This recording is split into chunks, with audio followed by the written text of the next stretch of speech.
mô đột nhàng ngăn lên nắp cao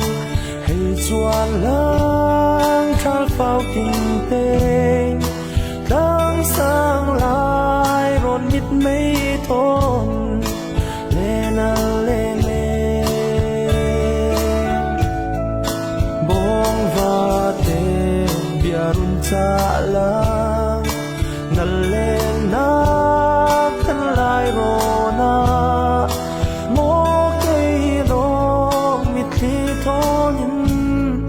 lên ta doám lâu hay chuan lang năn lên nát lang mít mấy em dê mô phi lệ ta mô cắn lại rộn tháng sang khi dìu là lên lên nát xin nát bia lu cha nát con cây rụng vài la mô cây lông mít khi thôn lên ca doán lâu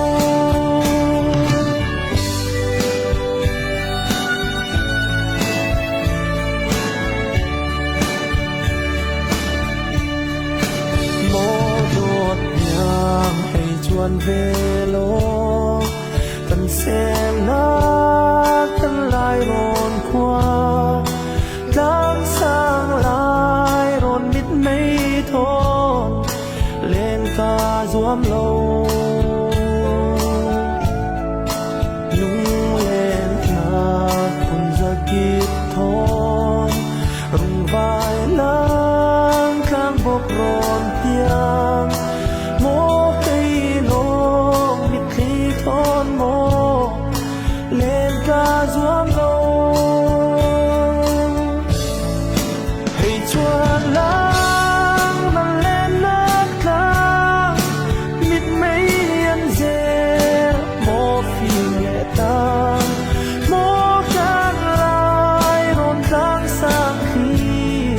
dìu là lên lên nát xin nát bia lu cha nát thôn cây rụng vài la mô cây lông mít khi thôn lên ca doám lâu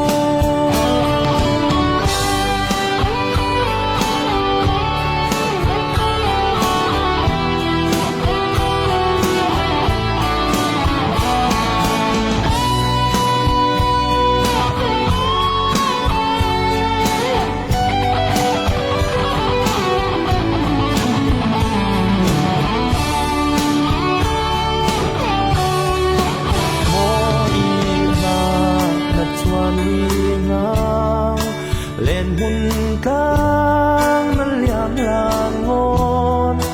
nắng cha y pe bên na